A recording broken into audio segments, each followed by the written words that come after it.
The last edition of the News of the World was a proud farewell that recalled 168 years of Sunday scoops. Rupert Murdoch bought the paper in 1969 and used its profits to build his vast media empire that now includes Fox News, The Wall Street Journal, and The New York Post. But this week, this scrappy tabloid was engulfed by scandal. And though it remained one of the best-selling newspapers in the English-speaking world, its name is disgraced. And the fallout has damaged politicians, the police, and the formidable Mr. Murdoch.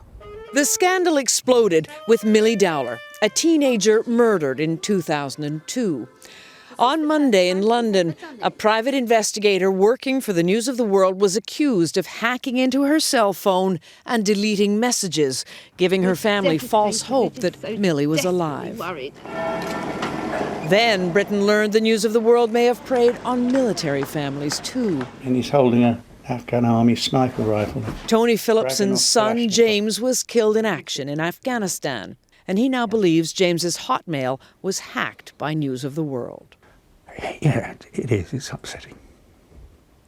Prime Minister David Cameron kicked off the damage control. Murder victims, terrorist victims, families who've lost loved ones, sometimes defending our country, that these people could have had their phones hacked into in order to generate stories for a newspaper is simply disgusting. The Prime Minister was feeling vulnerable.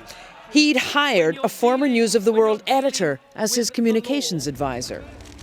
By the end of the week, Andy Coulson had been arrested along with two other men, and the police themselves were facing investigation for taking payoffs.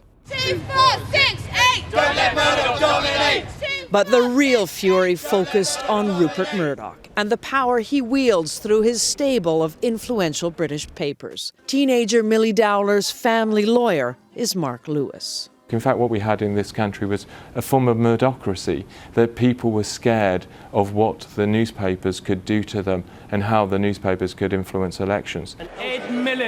Suddenly, politicians who had felt bullied by Murdoch smelled blood.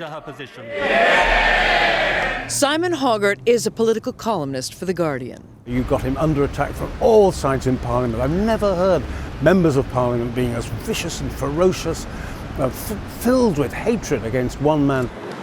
That man, Rupert Murdoch, had planned to expand into UK television by taking over a multi-billion-dollar satellite operation.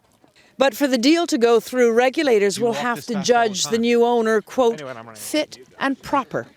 And at the moment, there's doubt he'd pass the test. The News of the World employees put on brave faces as they left their building for the last time last night.